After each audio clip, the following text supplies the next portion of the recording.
Hello and welcome back to my YouTube channel and the latest in my series of videos for promoting my book The Obsidians, which is coming out on the 1st of May. Now, for the last couple of weeks we've been doing some character studies on some of my characters. However, today we're going to go back to basics and go back to do a little excerpt from the book. Now we're going to do a bit from chapter 4, and this is where we first realise that Eve isn't quite as she seems. So, if you're all sitting back comfortably, I'll begin.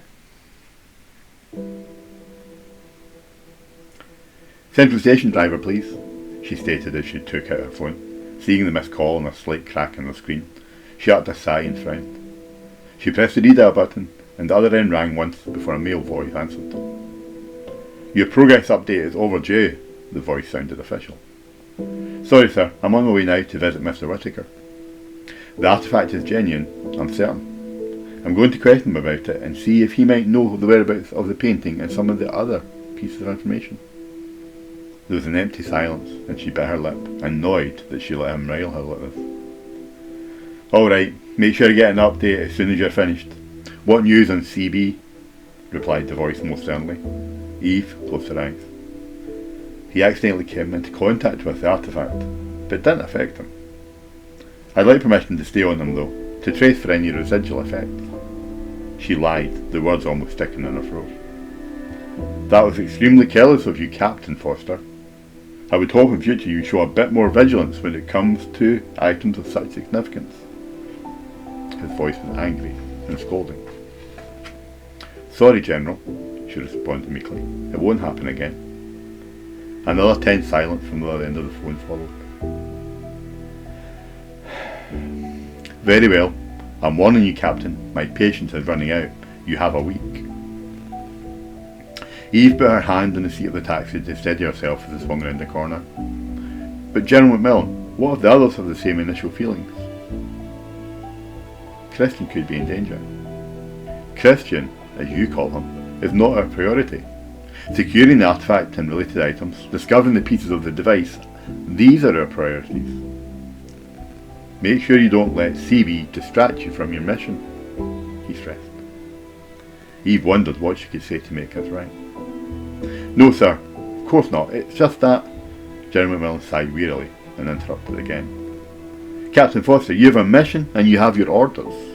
I suggest you get back to concentrating on them, or would you prefer I reassigned you to another section and found a more willing and able replacement?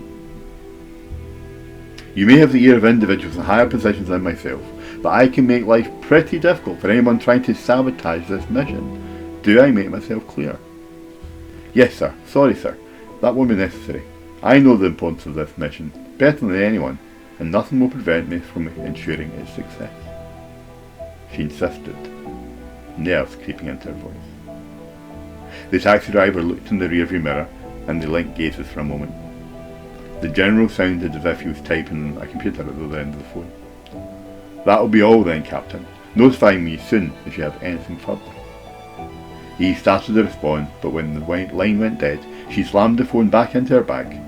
Infuriated by the perceived ignorance of the General, she wondered why she had lied about the incident with Christian. Christian told her he'd felt pain and had lost consciousness. The artefact had clearly done something to him. Almost immediately, she told herself why she'd admitted the truth. He was special to her in more ways than she cared to imagine. She felt that their futures were connected and were dependent on her mission being successful. Eve failed to notice she had arrived at the busy train station until the taxi driver cleared his throat. Sorry, she muttered, paying the fare and jumping out of the cab. She arrived at the beautiful Victorian entrance of the station. After the dressing down from the General, she felt torn between her life of service to her country and the unexpected love she had found with Christian. How could I let a routine surveillance mission get out of control of this, she thought. She chastised herself thinking about the situation. Her thoughts were unusually dark and pensive as she stood there with the crowds buzzing past. The impending train ride to Derby didn't improve her mood. But the sooner she got there, the sooner she'd get back to tell Christian the truth. Well, almost the truth. That he so rightly deserved to know. I'm going to stop there. That's the end of the chapter. Seems like a good place to stop. I hope you enjoyed, and Don't forget, as always, like, subscribe, share, tell all your friends, and come back next week. We'll have another exciting part from the Obsidians. Take care. Bye.